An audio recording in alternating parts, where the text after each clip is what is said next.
नमस्कार मंडळी, आज कोकण महोत्सवात रणरागिणी या कार्यक्रमातील कलाकारांनी त्यांच्या सादरीकरणामुळे नागरिकांची मनं जिंकून घेतली. या तर त्यांच्याशी संवाद साधून आपण जाणून घेऊया की त्यांना इथे येऊन कसं वाटलं. कारण तुमच्या रणरागिणी या प्रवासाबद्दल काय सांगाल? आम्ही मुंबईहून या कार्यक्रमासाठी आम्ही आलो आहोत. संजय मोरे साहेबांनी आम्हाला जे इथे बोलवलं आहे त्याचे पहिले धन्यवाद.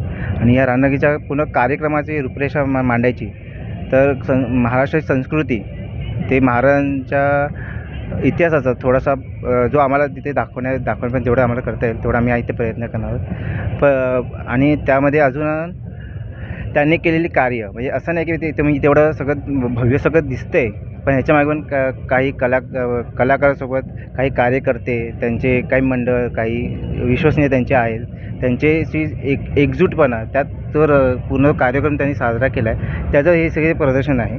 कलाकार उठ-बस म्हणजे आम्ही आल्यापासून आम्ही आता आमचा कार्यक्रम आम्ही कुठे बाहेर गेलो तर 7ला कार्यक्रम असेल 6ला येतो, मग बाकी सगळं विचारावं लागतं. विशेषतः आमच्याकडे आम्ही कलाकार म्हणून कुठल्याही बाजूला आम्ही जातो त्या पाठी बॅकस्टेजला कलाकार काही करतात काही नाही करत त्याची कोणाला म्हणजे परवा नसते. काही करतोय आपण, पण त्यानुसार त्यांनी आल्यापासून म्हणजे आम्ही गाडीतून उतरल्यापासून ते आमचे सामान आणून पाठी ठेवण्यापर्यंत आलं. चहा नाश्ता, तर तुम्हाला काय हवं किंवा बॅलन्स तुम्हाला काय पाठीमागे काय हवं आहे, पुढे तुम्हाला काय लागेल किंवा तुमची व्यवस्था कशी होते ते स्वतः येऊन त्यांना यायला भेटतात. त्यांच्या कार्यकर्त्यांकडून येऊन विचारपूस करून ते आमच्याकडे येतात. त्यांचे खूप खूप आभार. आणि ह्या कार्यक्रमाचं आम्हाला खूप बरं वाटतं आहे की त्यांनी ह्या कार्यक्रमात आम्हाला संधी दिली आहे. आणि हा कार्यक्रम नक्की सगळ्यांनी बघायला हवा. त्यांनी ही मेहनत जी केली आहे ती खूपच सुंदर आहे. आणि त्यांच्या भरपूर ह्या कार्यकर्त्यांना त्यांना आमच्या कलाकाराकडून आणि आमचे जे कसे येणारे सगळे पाहुणे आहेत, कुटुंब आहेत, त्यांच्याकडून खूप खूप शुभेच्छा. अशीच कामं करत राहा आणि सर्वांच्या पाठी. आणि तुमच्या सादरीकरणाने तुम्ही नागरिकांना काय सांगू इच्छितात?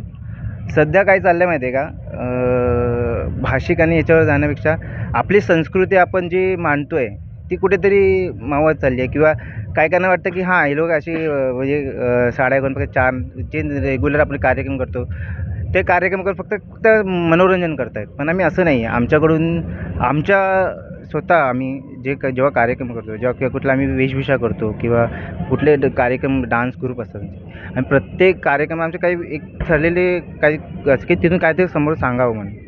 जसं आपल्या कार्यक्रम करतो आहे आपण आता माझं शेतकरी नृत्य आहे, पण शेतकरी नृत्य अगोदर आमच्याकडून काही आमचे निवेदक आहेत, आमचे सर आहेत, त्यांच्याकडून काही माहिती पुरवली जाते की अगोदरच्या काळात आणि ह्या काळात जे काही चाललं आहे कार्यकर्त्यांचं, शेतकरी बांधवांचं, त्यांचे हाल अपेष्टा आहेत, त्यांच्या काही गोष्टी आहेत त्याच्याच त्यांच्यावरती भाष्य होतं. प्रत्येक म्हणजे असं नाही फक्त आम्ही डान्सच करतो आहे, त्यामागे मॅसेज एक असतो. निवेदनाप्रमाणे ते पाठीमागे त्या मॅसेज जातो. आता काय आलं आहे की महाराज म्हटलं का फक्त एक महाराज आले का फक्त शिवाजी महाराज की जे म्हटलं एवढंच पुरतं मर्यादित आहे. पण ते पुढे त्यांचे परंपरा त्यांचे राहिले ते आहेत कायदे नियम ते कोण फॉलो करत नाही.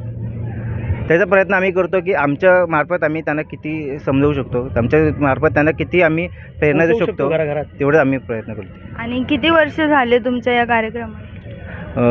असं म्हणायला गेलं तर मी तर मला 22 भाऊ सचिन कामतेकर यांच्या सहाय्याने आम्ही खूप ठिकाणी म्हणजे असं नाही आम्ही मुंबईच्या बाहेरही काम केलं आहेत. आणि आता काल पण आम्ही बाहेरूनच आलो आहोत. असे भरपूर ठिकाणी मी कार्यक्रम करत असतो.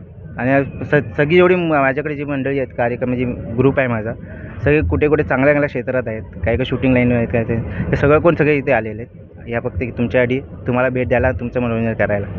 आणि कोकण महोत्सवात आज सादरीकरण करत आहात तर कसं वाटत आहे तुम्हाला? खूप भारी.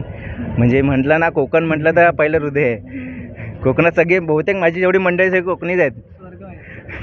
आमच्याकडे वेगळी भाषा पण आहे. म्हणजे म्हटलं ना तर माझी मंडळ मेकअपला आहे माणगावपासून सर्व म्हणजे आता फक्त मराठी आमच्याकडे आमच्या पाठीमागे आलात ना तुम्हाला माणगावपासून तर रत्नागिरीपर्यंत सगळ्या भाषा तुम्हाला ऐकायला भेटते. सगळी पूर्ण कोकणच आहे आमचा. म्हणजे आम्हाला कोकण असल्यामुळे आम्ही कोकणातच आल्यावर काय आम्हाला वाटतं. नाही, पण मला आणखीन एक सांगावंसं वाटेल की कोकण उत्कर्ष प्रतिष्ठान हा फक्त हा उत्सव करत नाही आहे, तर त्यांना संस्कृतीचं भान आहे, त्यांना समाजकारण काय आहे याची जाण आहे उत्तम. आपण पाहताय माझ्या पाठीमागे सन्माननीय सुभाषजी मस्के साहेब आहेत, अजयजी पवार सर आहेत. आपण जर पाहिलं यांचा कार्यकाळ, तर आवर्जून सांगेन की जेव्हा महाड चिपळूणमध्ये वादळासह जो महापूर आला होता, त्या महापुराला आम्ही बरेच जण घरात होतो आपण, हो की नाही. पण हीच माणसं होती जी माणसं 4 पावलं पुढे येऊन त्यांनी 350 ते 400 घरांना सगळ्या गोष्टींचा पुरवठा केला.